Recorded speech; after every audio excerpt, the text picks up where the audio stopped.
Hey, everybody. Welcome back to the Steel City Blitz Steelers podcast presented by DEK Roofing Incorporated of South Florida.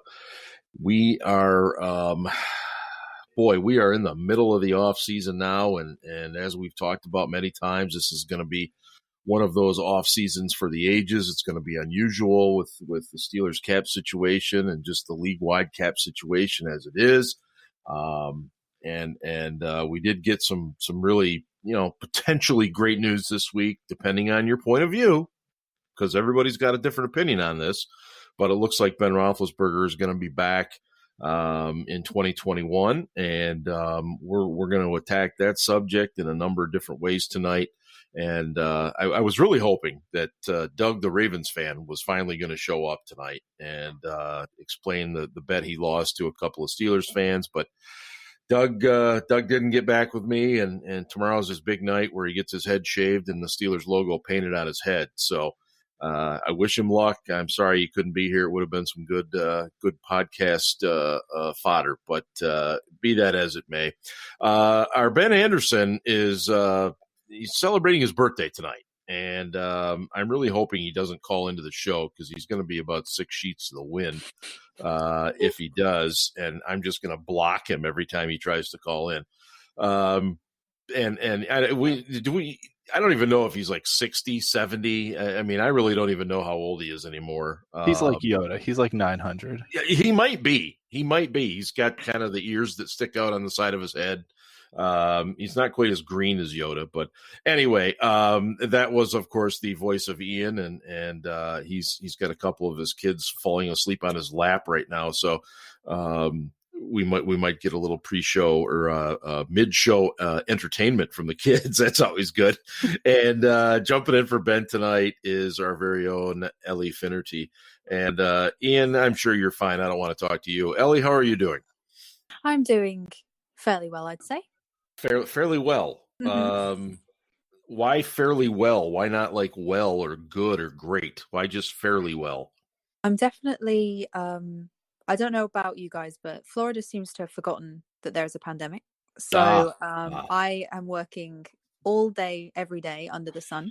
So it's been rewarding, but also exhausting. So I'm not even sure how to spell Pittsburgh Steelers at this point. I'm that tired, but I'm hanging in there. Well, I will tell you that, I have family in the Sunshine State. And in fact, my parents are now down with that family and just north of Miami. And they have only been there about 4 or 5 days. And I believe the term was, it's like the wild, wild west down here when it comes to getting a vaccination. So, yes, I do understand. And thanks for being with us tonight. You might fall asleep within the first 5 minutes if you've been working that hard. So.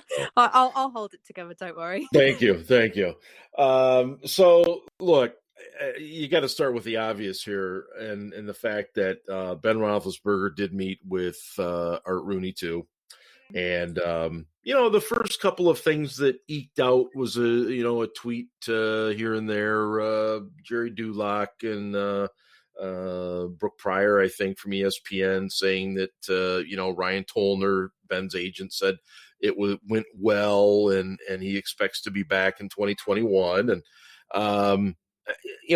obviously, I think a lot of people find this to be good news, but there is a percentage that don't. And I think, I don't want to speak for all those folks, but I think they were just ready to move on. They're ready to take the medicine of the cap hit and try with Mason or whomever this year and go from there. And look, far be it from me to tell people how to have their own opinions, because I wouldn't want somebody telling me that. But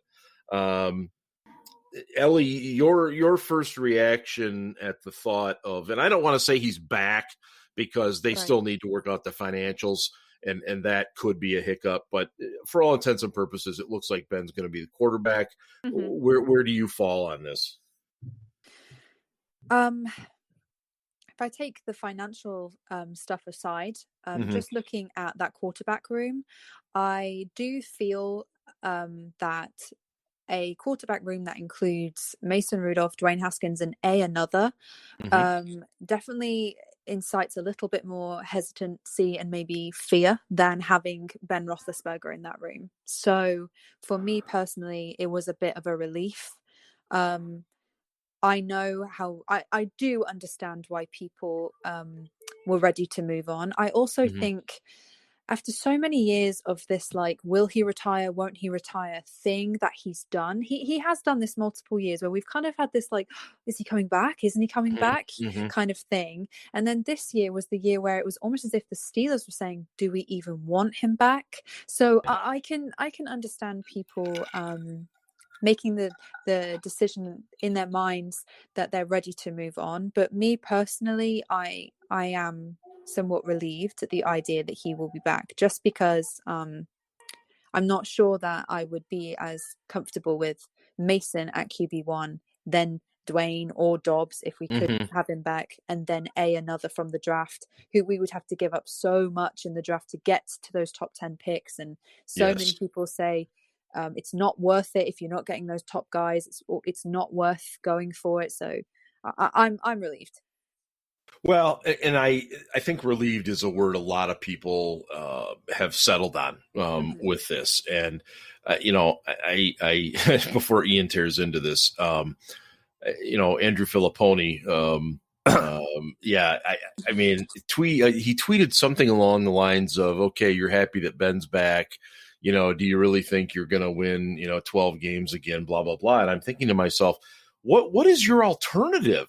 I mean, exactly. Yeah. I mean, do you really think Dwayne Haskins or Mason Rudolph is going to win you 12 games, let alone maybe 9 or 10 with not only the lack of experience, but also with the schedule the Steelers are going to be facing in 2021?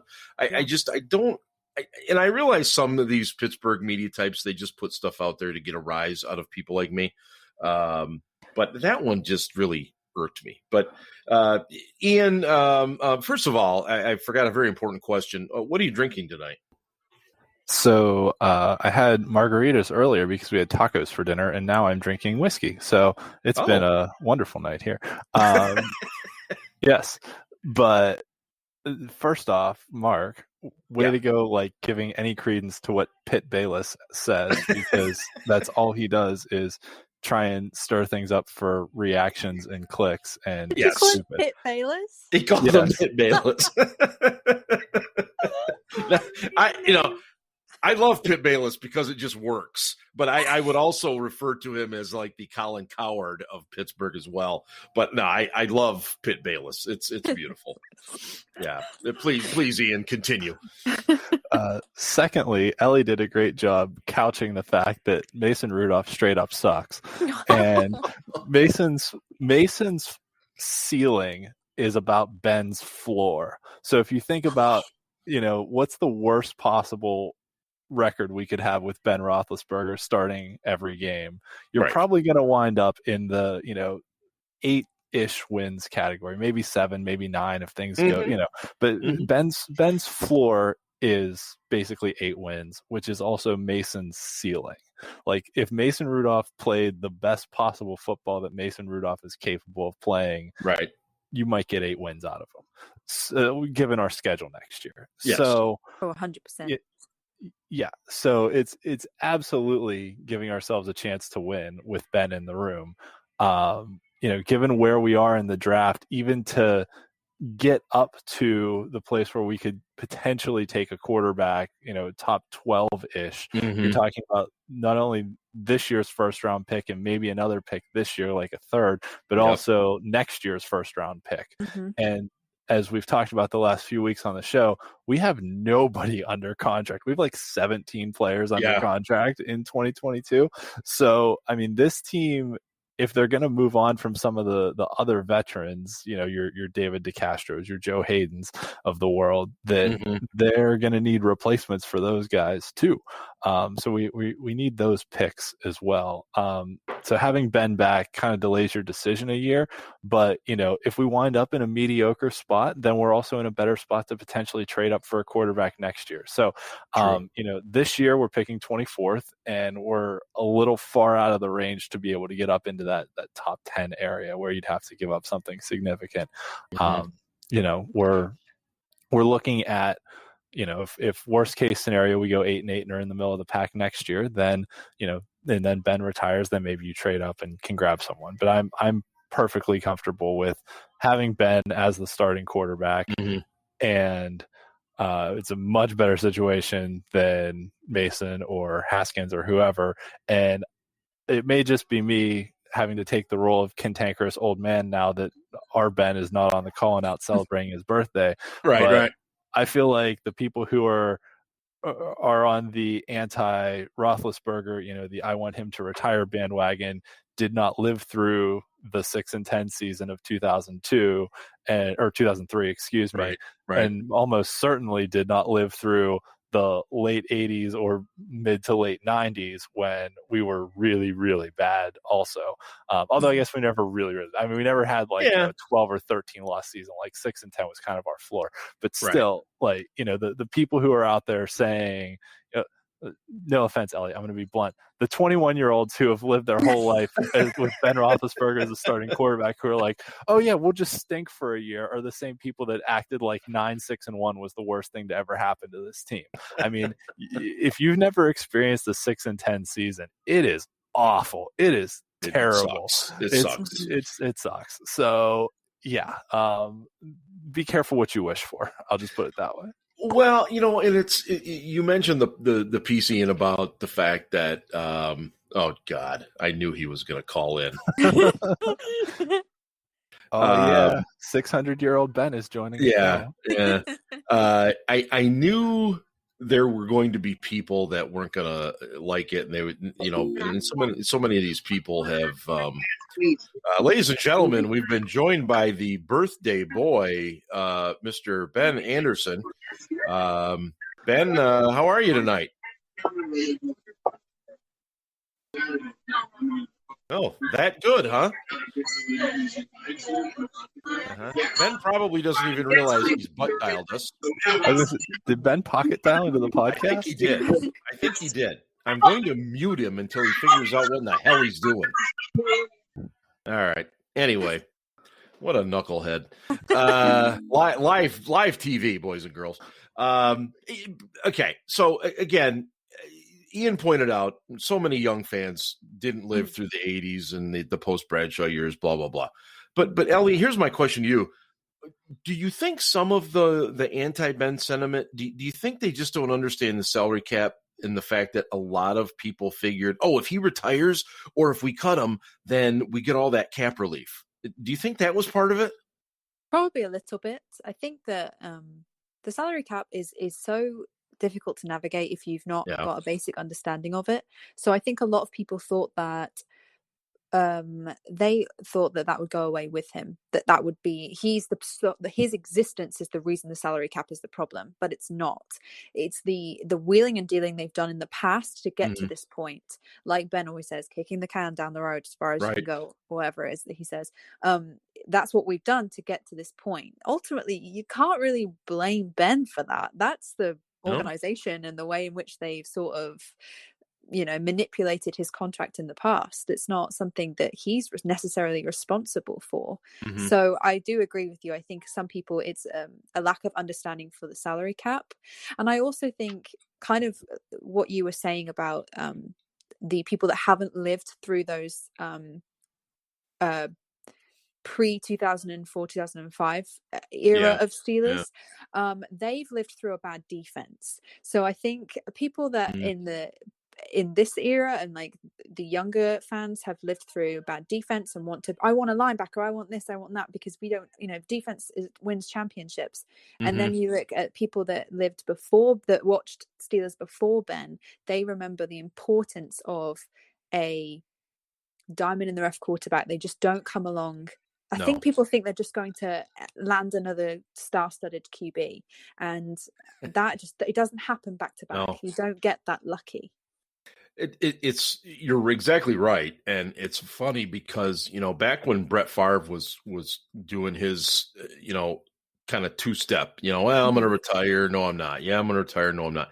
I tried to put the perspective to fans that this is not easy for these guys, and I saw some tweets from a very journeyman wide receiver recently. Greg Camarillo was talking about on Twitter. He was talking about the difficulty of walking away from the game, and he said what fans don't really understand is that this is something that we have done our entire lives. Mhm. And when you play football, your life is very regimented. Your life is literally built around schedules, schedules of when to work out, when to practice, when to do interviews, when to eat, how much to eat, all that. And then all of a sudden, I'm done playing, and well, gee, what do you know? I don't live by a whistle. I don't live by an alarm clock anymore, and it becomes difficult. And so I get why a player like Ben might not be ready to let go. And I certainly understood with Favre too. And the other reason I brought him up is because of the rarity that it was the fact that you had Aaron Rodgers sitting in the wings, and there was no guarantee that Aaron Rodgers was going to be as talented as he ended up being. And I think fans sometimes look at like, well, Mason Rudolph, oh, well, he's a third round pick. He's going to be fine. He's going to be a good quarterback. It's just not that easy. No. So I think there's a lot of different angles to that. So Ian, what is the financial or the potential financial ramifications here? He's not going to play for peanuts. So what are we thinking is potentially going to happen here? Right.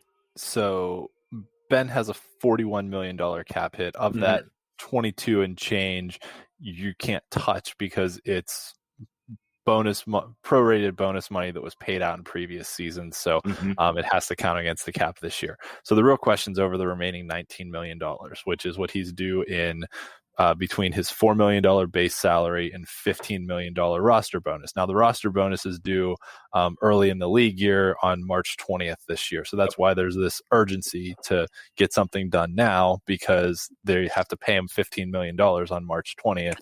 And if they do that, that would all count against the salary cap this year. And it really wouldn't matter what he does with his base salary if you have that $15 million hanging in there.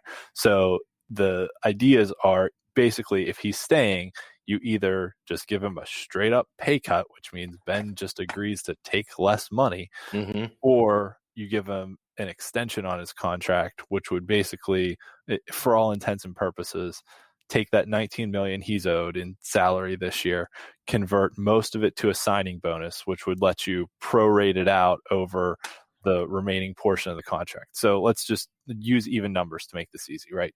So let's say that he's league minimum salary is about $1 million, give or take. It's a little more, but I'll use round numbers. So that leaves 18 million, right? That you have to play with. So let's say they sign him to a 3-year contract and make that 18 million the signing bonus, then $6 million gets prorated to each of the 3 years of the contract to count against the salary cap. So you would essentially lower your 2021 salary cap hit by $12 million.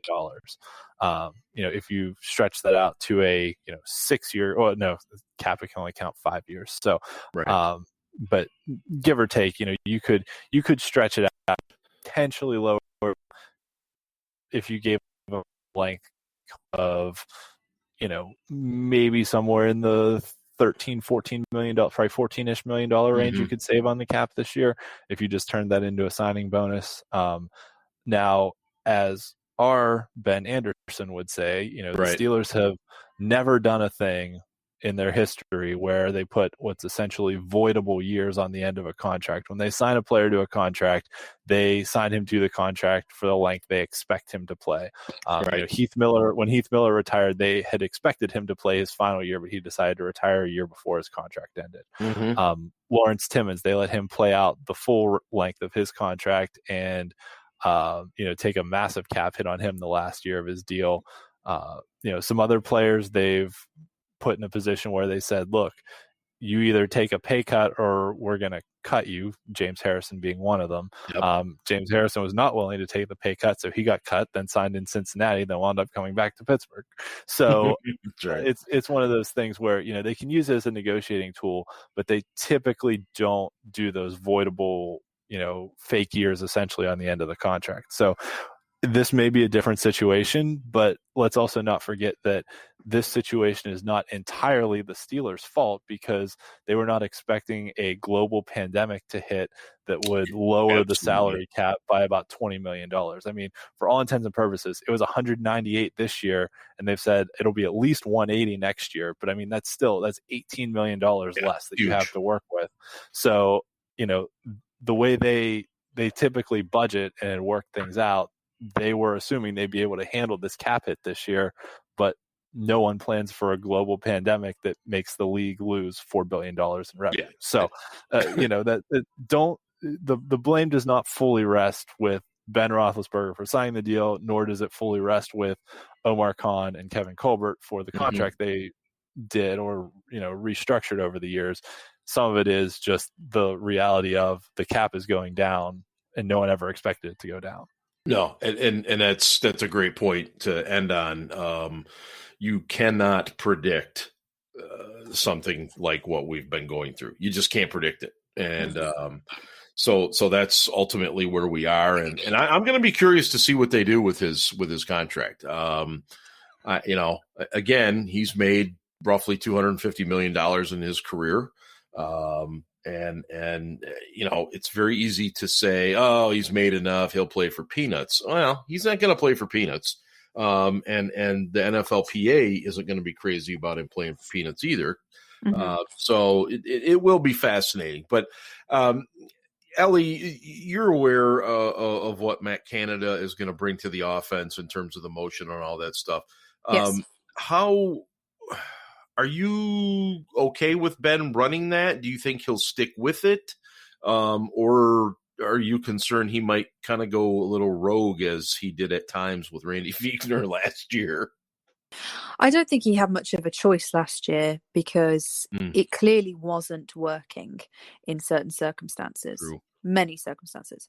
This time, I really do believe, and I actually spoke to our Ben about it a little bit, and he was explaining it to me a little bit, and he said, like, the idea is, I think if somebody is saying, I want to come back and I want to play, I can't imagine, certainly if the conversation has gone the way it sounds it has gone, where there was an idea that they weren't sure if they wanted him back, and he sort of very implicitly said, I do want to come back. I'd be very surprised, even a veteran quarterback such as Ben, to sit there and say, I want to come back, but I don't want to run his offense. Yeah. So I think that, sure, he might not be 100% down to run the creative side of Matt Canada's offense, but the sign of a good offensive coordinator is working with the talent you have, not trying to fit somebody in and mold somebody into a scheme that they're not built for. You have to work with what you're given.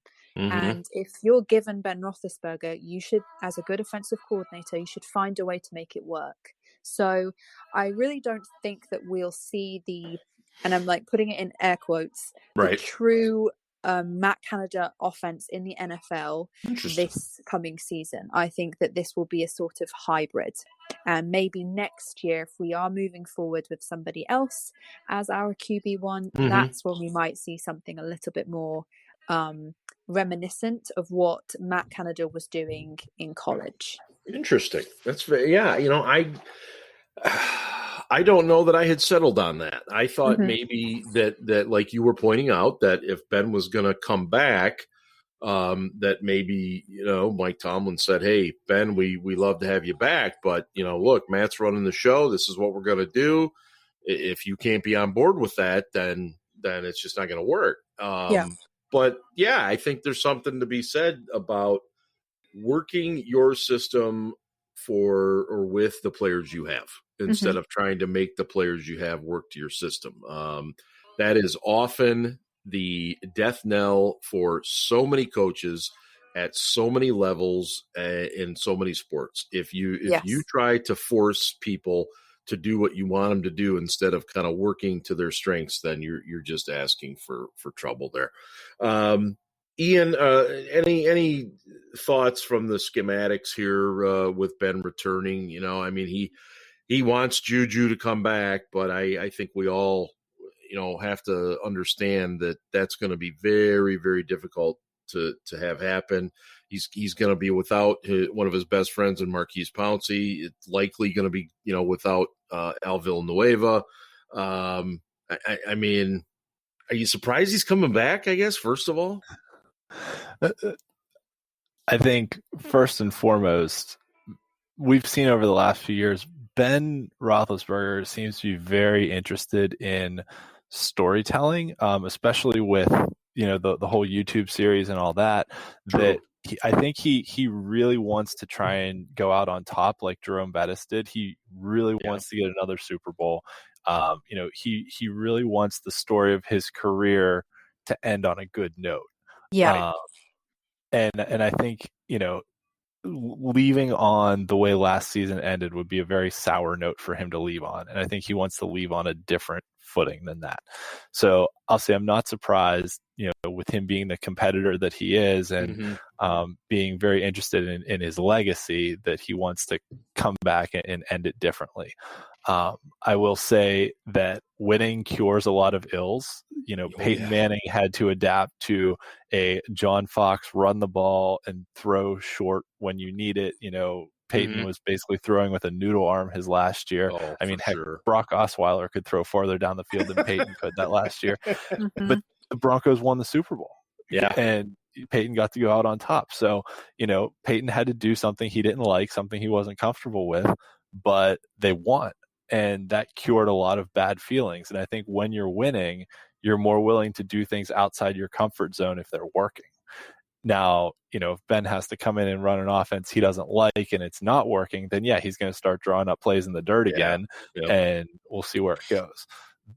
The one thing I will say is Ben is very good at identifying things on the field and making on-field adjustments. We've talked a lot about how he's not necessarily a tape guru like Tom Brady or some of the other quarterbacks are. He doesn't necessarily, study film, but when he gets out there and sees what's happening, that view from within the helmet, he's very good. And one of the things that Matt Canada's motion does is it forces the defense a lot of the time to reveal what they're doing before the snap. If a wide receiver goes in motion, if a guy follows him the whole way across the formation, you're pretty sure they're in man coverage. Right. If the defense just kind of slides to adjust, then they're probably in zone.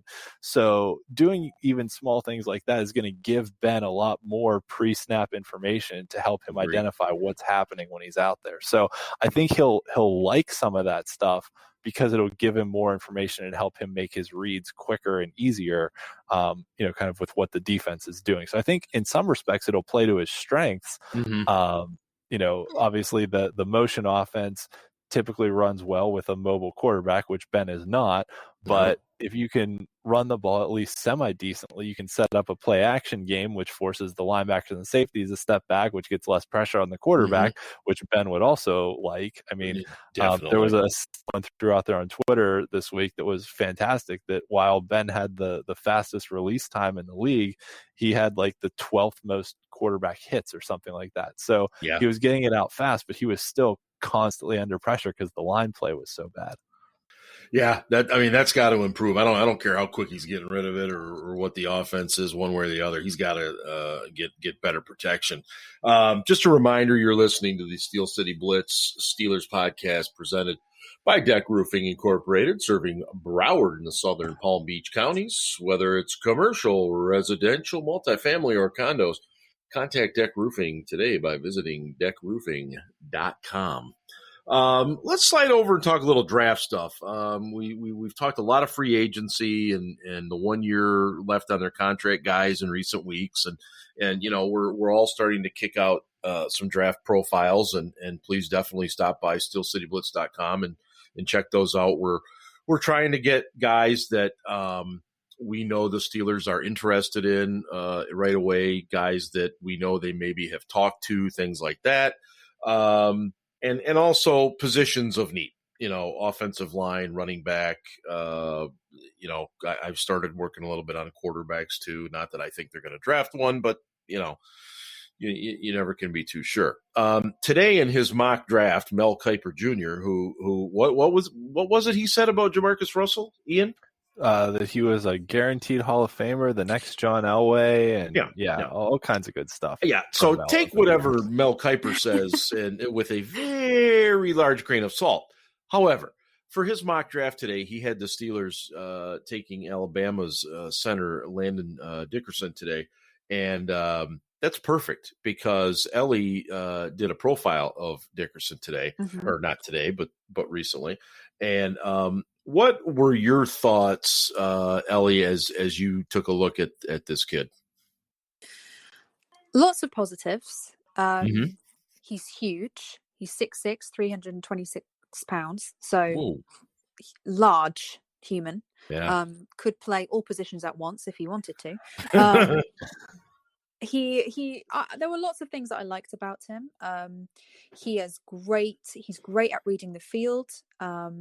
He has great hand positioning. He barely has to touch someone and he's knocked them down and probably knocked them out for a few weeks.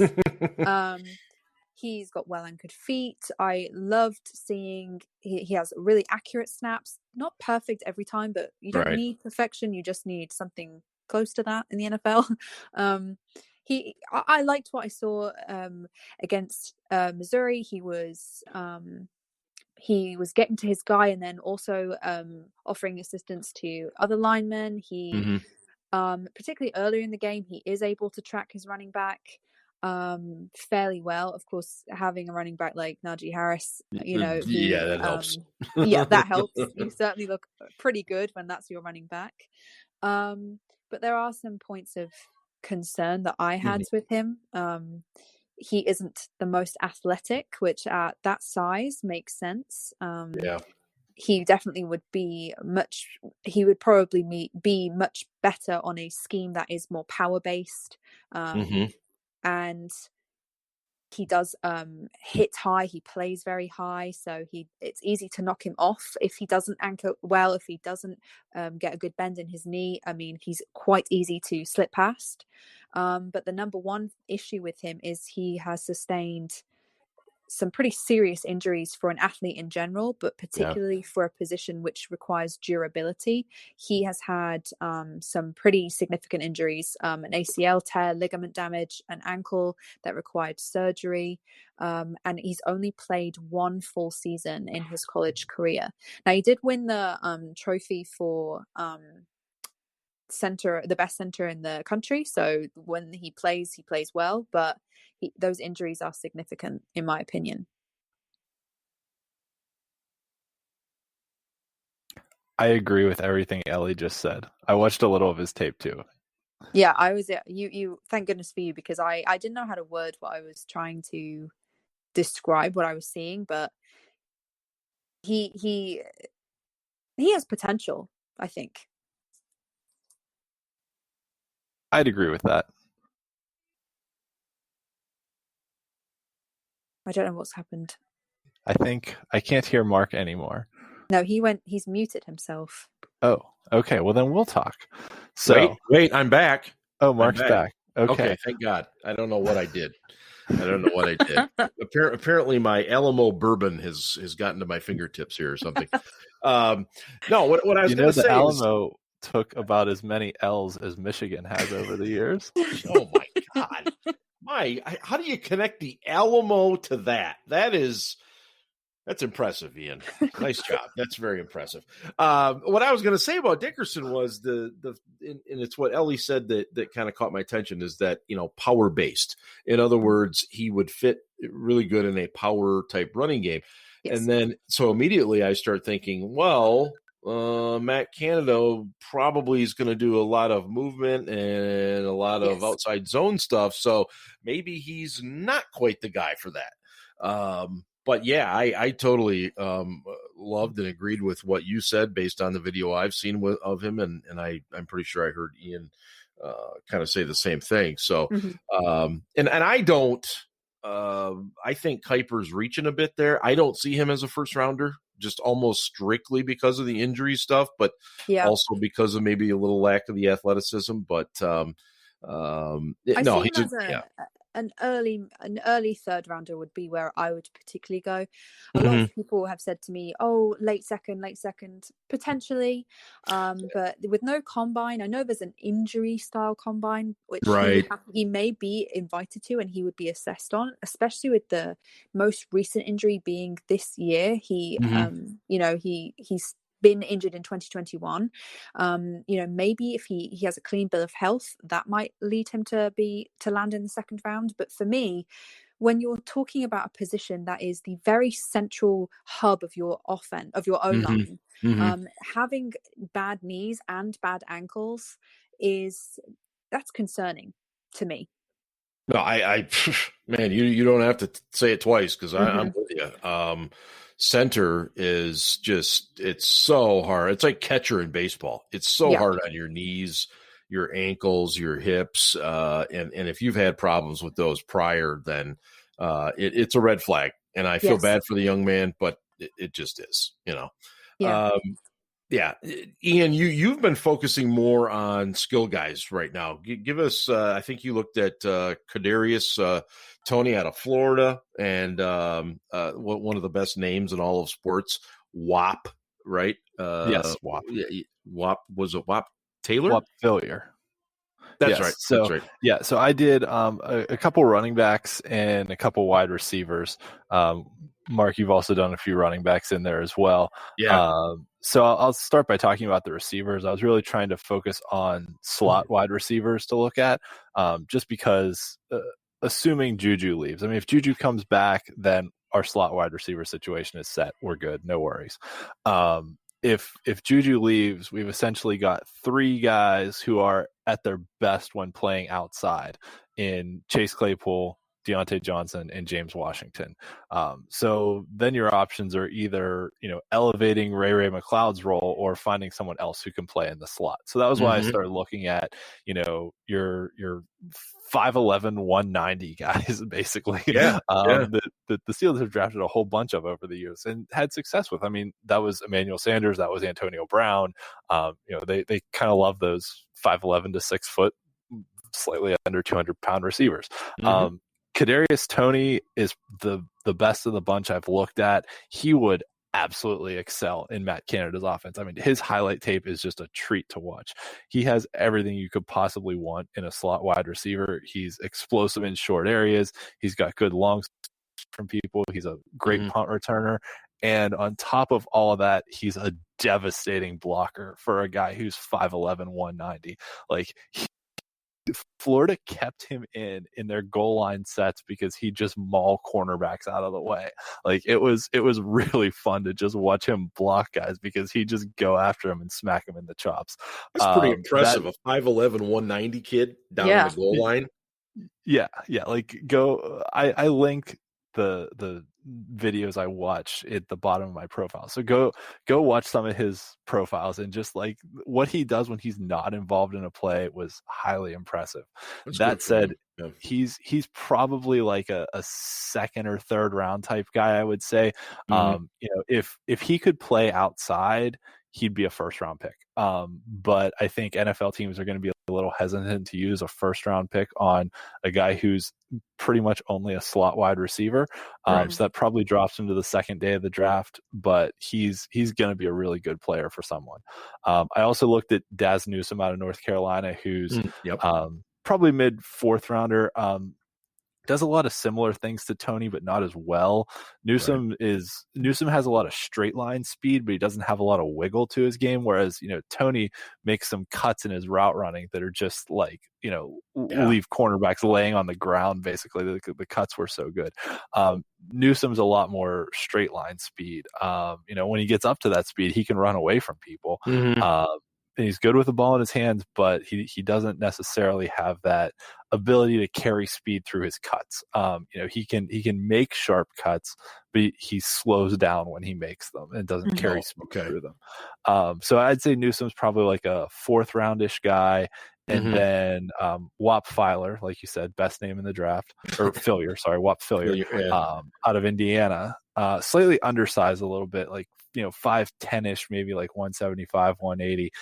Nicknamed Whop for his childhood love of Burger King Whoppers. So I love these stories. Fits the bill. This is the best. He's a little undersized. He's the best out of the slot. But what I saw of him, he was tough and reliable. He doesn't have the long speed that the other guys have. He doesn't break off long touchdowns. He gets caught from behind a lot. That he's got a lot of short area quickness that he can get away from people, but he's not going to break away down the field. But he was really good out of the slot. He was, the Big Ten's leading receiver this year just because he caught so many passes.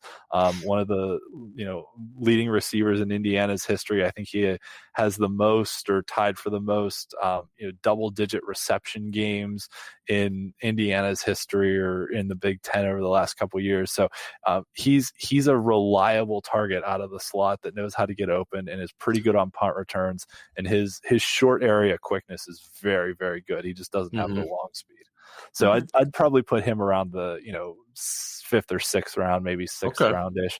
If I had to pick one of the guys based on the draft investment, like getting a Whop Philyor in the 6th round versus a Kadarius Toney in the 2nd. I mean, Tony's definitely the better player, but if you're talking about guys who can contribute what we need, I'd probably take Philyor in the 6th over Toney in the 2nd or Newsome in the 4th, knowing that you're addressing other needs in the 2nd.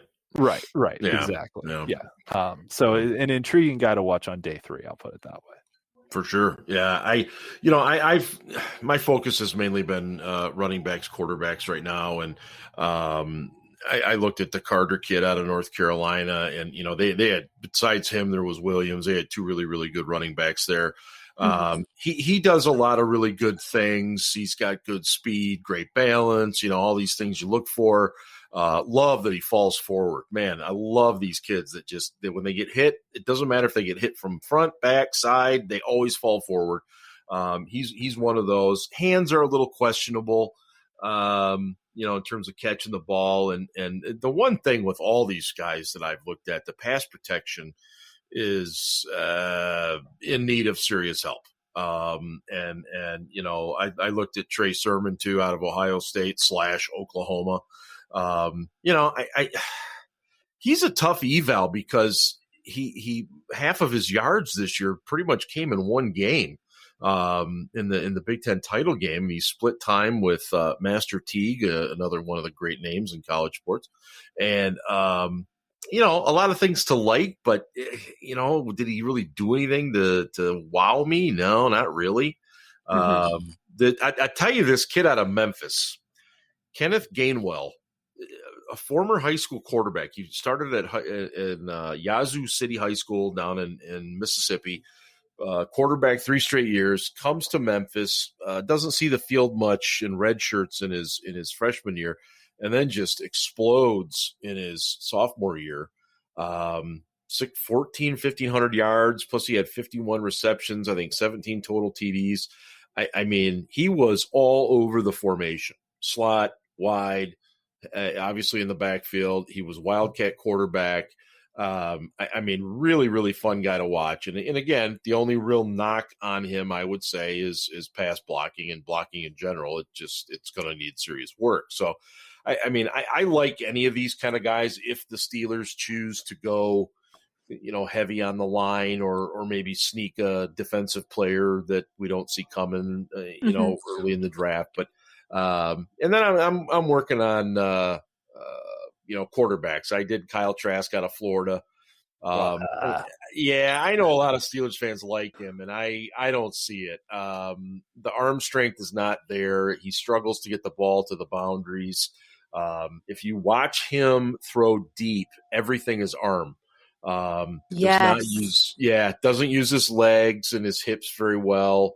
Again, if you want to get him in the mid rounds, I guess fine, but I don't think he's going to be your future starter. And then I just started work this week on Mac Jones. And I'm so far there's some interesting things. I don't know that I'm quite ready to get as crazy as some of the national people are about him yet, but because part of it's because he's got so much damn talent around him in Alabama. I mean, it's just ridiculous. He's handing off to Harris. He's throwing to Devonta Smith. He had a great tight end. I mean, geez, oh man, we should all be so lucky as quarterbacks, right? Ian, go ahead and just talk a little bit about, you put out an article this week at SteelCityBlitz.com about why it's maybe not a great idea to draft a running back in the first round. Yes, and I would encourage everyone to go read it, including the people who are tweeting me, answers to my question of, is it worth it to draft a running back in the first round? People tweeting me before they read the article. So I would encourage you to read the article. Wait a minute. People respond before they read the article? I've never heard of such a thing. Yeah. People make assumptions? I can't believe it. Yeah. Well, yeah. You know what they say about assumptions. At any rate. So basically, I looked at the players that finished in the top 20 in rushing in the last 2 seasons.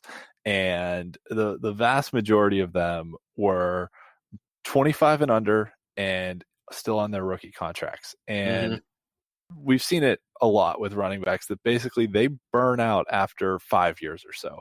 And the investment of a first round pick in a guy that you're not really going to get a full second contract out of is not really the best use of your draft investment. You're much better off choosing another position where, you can get 8, 9, 10 good years out of that player. Assuming you hit on that player, obviously. I mean, we've had our Artie Burnses, we've had our Jarvis Joneses that just didn't work out. But I mean, we've also had our TJ Watts, and Bud Dupree's going to get a very nice contract this year, whether it's from us or from someone else. So our Marquise Pouncey's that we got 10 years out of, our Heath Millers, our Ben Roethlisbergers. But so yes, if you hit on the first round pick, you don't want to be someone that's going to burn out after 5 years. And running backs in general tend to burn out after 5 years. That's the trend usually right now. Or sooner. So you're much better off taking a running back. And the sweet spot seems to be between picks 33 and 75. So basically between the beginning of the second round through the middle of the third round seems to be, the best spot to get a running back. And you can get ones that are comparable to the guys you get in the first round. I mean, obviously your first round picks over the last 5 years, you've had, your Zeke Elliott's, your Saquon Barkley's, your Christian McCaffrey's. But if you look at the guys who've been taken in the second round, you've got Derrick Henry, you've got Dalvin Cook, you've got Nick Chubb, Miles Sanders, J.K. Dobbins. Alvin Kamara was a third round pick, but he was number 67. So that's still within that 33 to 75 range. So, you can get guys in that range that are comparably good to the first rounders, and that will give you what you need out of a running back. So I'm not saying I'm against drafting a running back this year. I'm saying I'm against using a first round pick on one, because I'd much rather take an offensive lineman that's going to be here for 10 years than a running back that's going to be here for 5. I'd rather use a second or third round pick on a running back.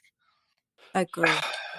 Yeah, I mean, you've done the research and have found what they call facts.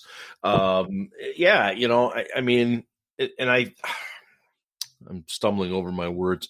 I think what happens is fans see Najee Harris, and we all saw Twitter after his very famous hurdling of the player, and I don't recall who the opponent was, but you just see fans immediately, oh, we got to draft this guy, and it's like, look, the guy is a great talent, but the evidence suggests that running backs are just as plentiful in the second and third round right now as they are in the first. And especially when you have to reload that offensive line.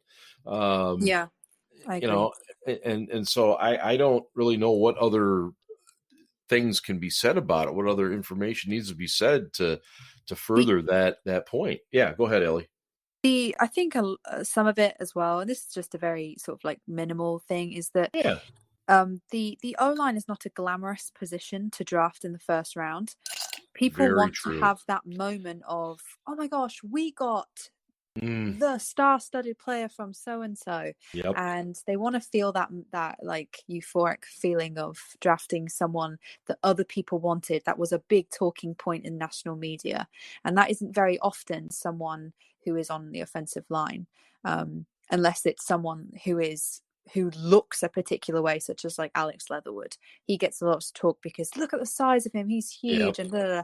But it's not a glamorous position. It's this kind of it's almost like the thankless job on the team a little bit. It does all the work, but we don't talk about them enough. But the truth is that drafting one of those guys, as you've both said, in the first round gives you so much more bang for your buck than a 5-year running back who they'll give you maybe 5 great years, but you're right, not very often are you getting a second contract with the same level of work because they burn out so fast. Well, it's a fantastic point. And the media doesn't help either because the media wants to focus on the skill guys that are drafted. And you get those brief moments where when the draft pick is announced and they'll talk about how wonderful this offensive lineman is. But as you pointed out, they go immediately right back to the quarterback that was drafted or the hot receiver or something like that. And so I think it's a very good point. Yeah. Ian, did you want to say something? I'm sorry.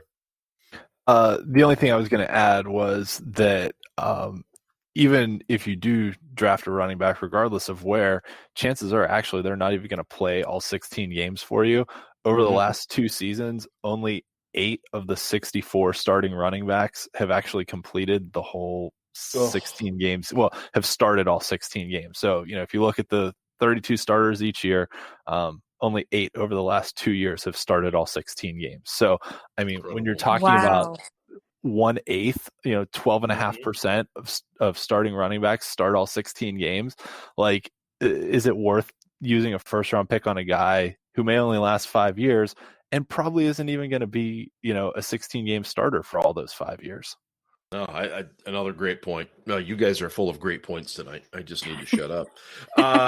Anyway, we're wrapping things up here on the Steel City Blitz Steelers podcast, and it's now time for parting shots. And I don't know if either of you have anything on your mind that you need to get off your chest or anything like that. But now is certainly the time. Do either of you have something you feel the need to share?